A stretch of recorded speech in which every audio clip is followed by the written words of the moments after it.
She's a failure. Always has been. That's what my mother told the entire family when I left for grad school. She said it again when I didn't show up to Christmas. And again, when I didn't send money for my sister's third DUI bail. But I was there at the trial. Quiet. Uninvited. Sitting in the last row. My name is Dana. And from wherever you're watching this, stay with me. Have you ever been erased by your own family, only to return so powerful they couldn't even say your name? The courtroom was packed. My sister sat in a neat blouse, pretending to be innocent. My mother clutched her purse, whispering something about how this would all go away. And I sat alone, hands folded, jaw still. I had no intention of speaking. I just came to watch them. The same people who called me dramatic, ungrateful, invisible. The judge entered. He was mid-50s. Serious. One of those faces that didn't flinch even during murder trials. He skimmed through the file, glasses low on his nose, then paused. He looked up, scanned the room. His eyes landed on me. Stuck there. He squinted, then leaned slightly toward the mic and whispered, loud enough to shatter the silence. Wait, dear Governor Dana Walsh? You could have heard a pin drop. My sister's lawyer stammered. The court clerk dropped his pen. Even the bailiff turned. But my mother? She went pale. I didn't stand. I didn't smile. I just looked at the judge and nodded once. He straightened his posture immediately. We're done here, he said. This case is no longer being handled the way your family expected. Because the daughter they labeled a failure, the one they never invited, never supported, never respected, was the most powerful person in the room. And suddenly, their silence wasn't passive. It was fear. The air in the courtroom changed, sharp, electric. Like everyone had just realized they were standing too close to lightning. The judge cleared his throat. He addressed the room with new weight in his voice. I'd like to request a brief recess. But what he really meant was, what the hell is she doing here? Because governors don't just show up to routine DUI cases. Especially not in disguise. No security detail, no staff, no announcement. But I didn't come as a politician. I came as the daughter they threw away. As the sister they used for contrast. As the woman who was told, repeatedly, you're not one of us. I watched my mother lean toward my sister and hiss through clenched teeth. You didn't tell me she was coming. My sister didn't reply. She didn't need to. She just kept her eyes on the floor. Suddenly remembering every time she mocked my campaign behind my back. Every Thanksgiving where she toasted her new job, while I sat in silence after working 80-hour weeks as a public servant. They thought I'd never make it past city council. They said I was boring, cold, too serious. But cold girls climb quietly, and when they reach the top, they don't shout. They decide. The judge walked over to me during recess. He took off his glasses. Governor, I had no idea. If I had known. I stopped him gently. I'm not here in any official capacity. I'm just observing. He nodded, but the message was clear. This case was no longer a family embarrassment. It was a career liability for him. The whispers started before the hearing resumed. Reporters in the hallway. Law clerks pretending not to stare.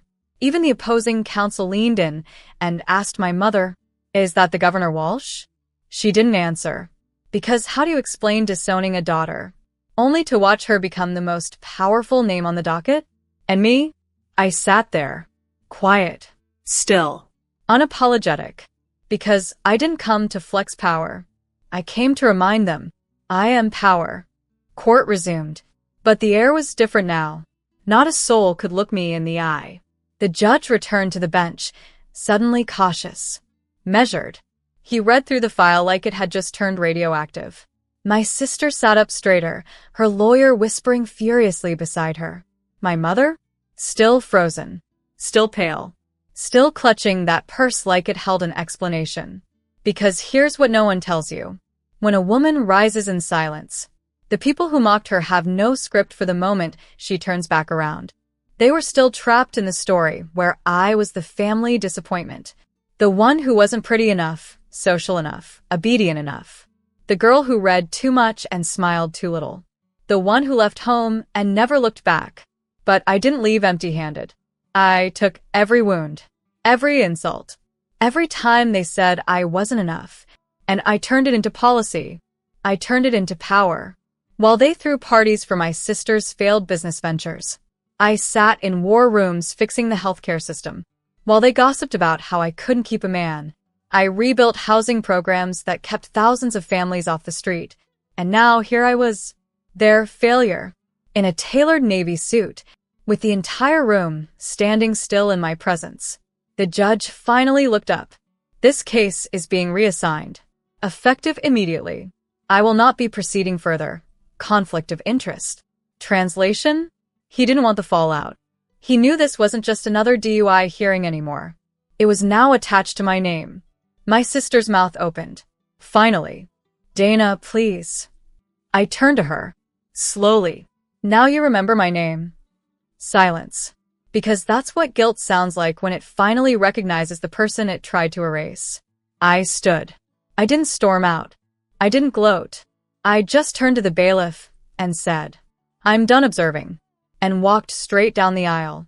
Every pair of eyes following me, including the ones that once looked away when I needed them most.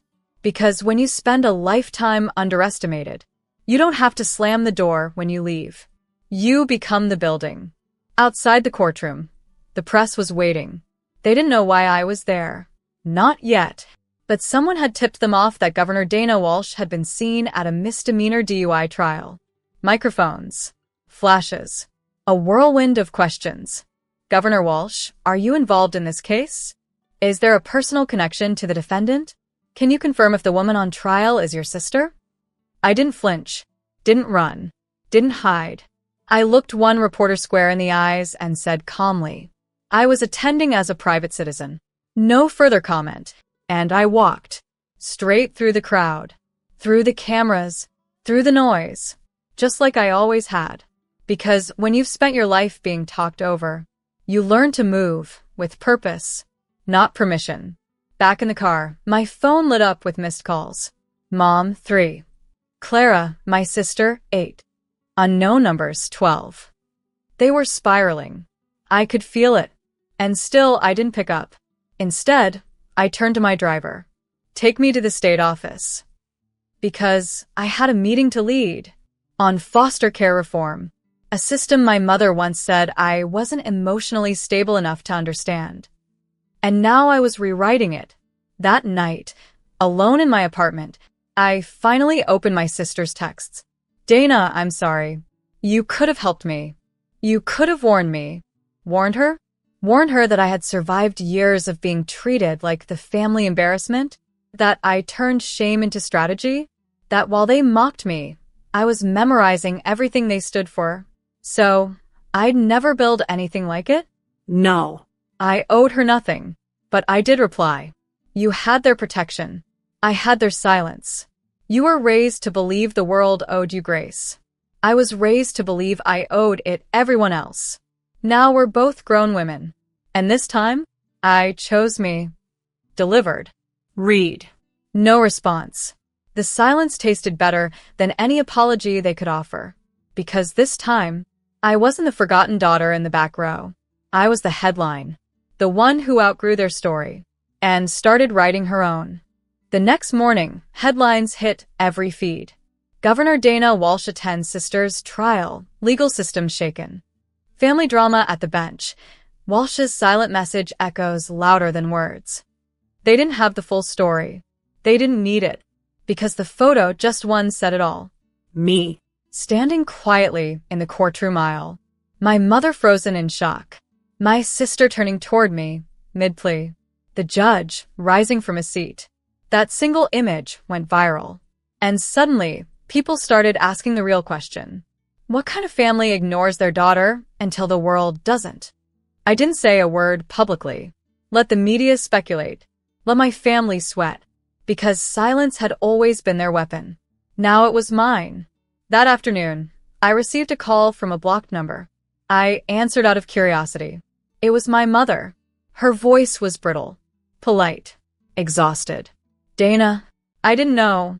I didn't know how far you'd come. We, your father, and I, we thought you were just avoiding us.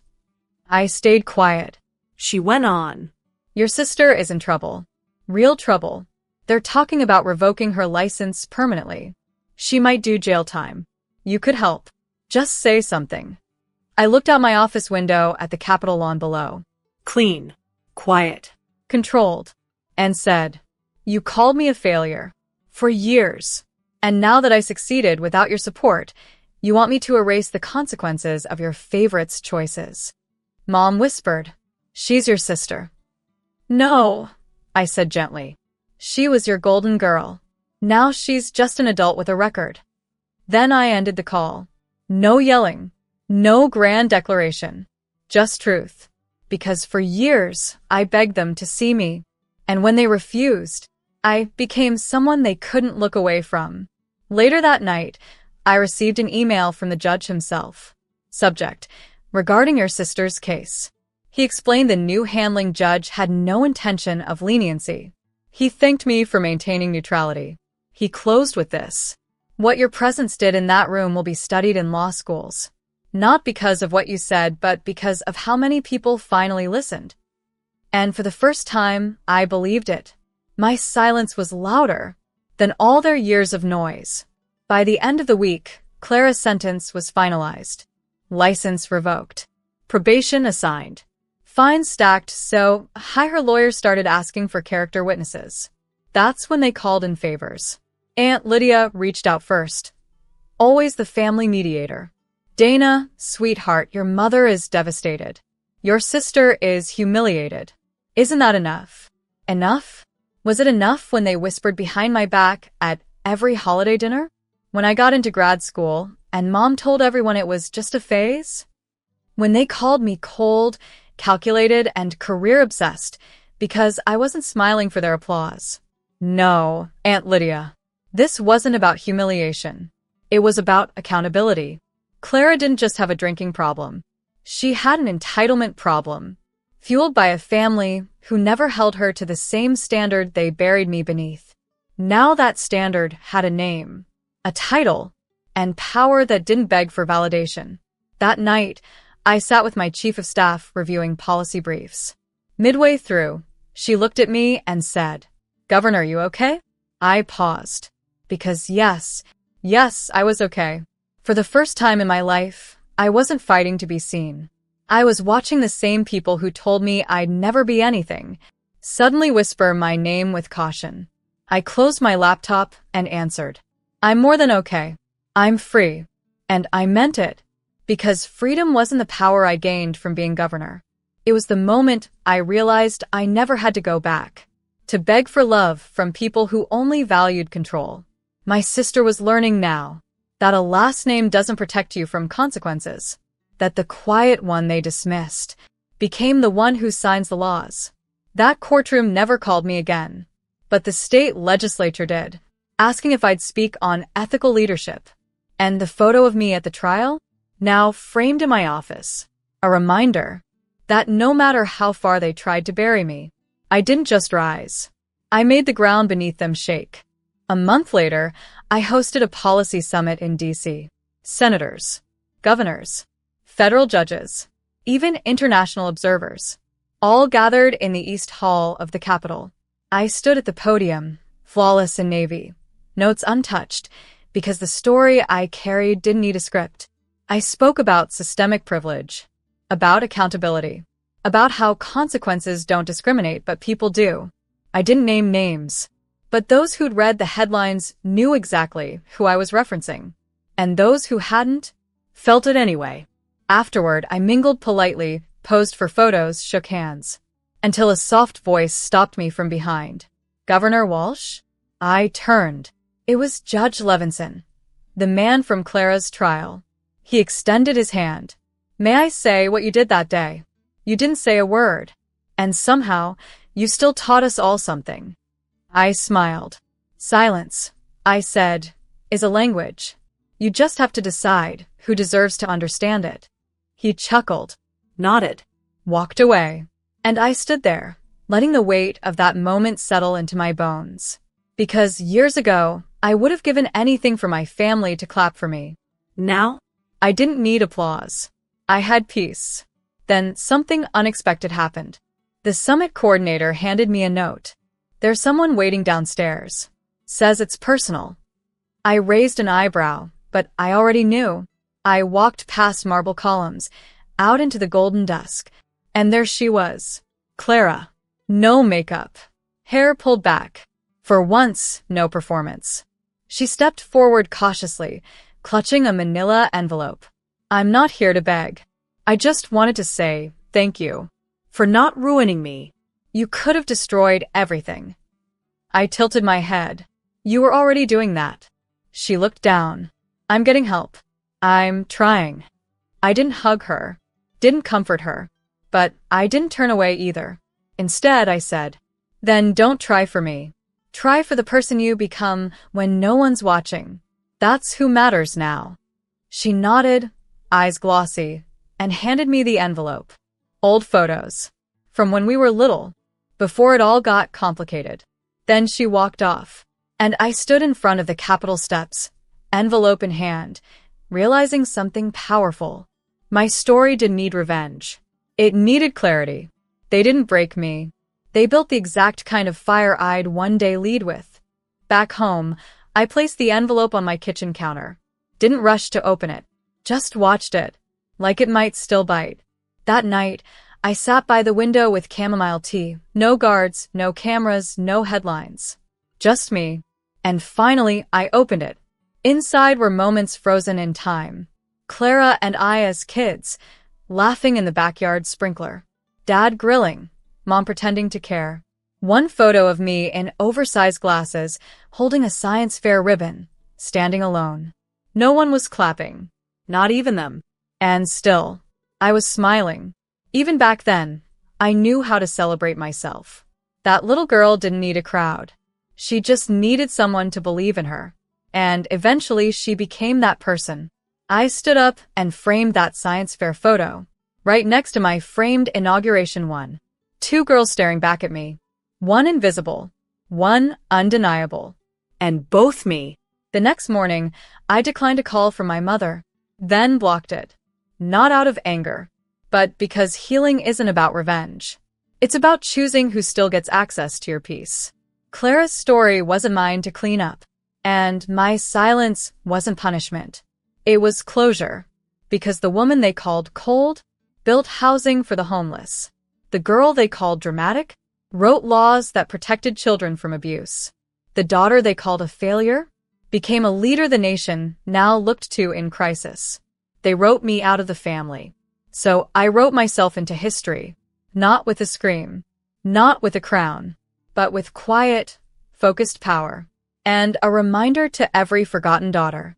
You don't need their seat at the table. When the time comes, you build the room.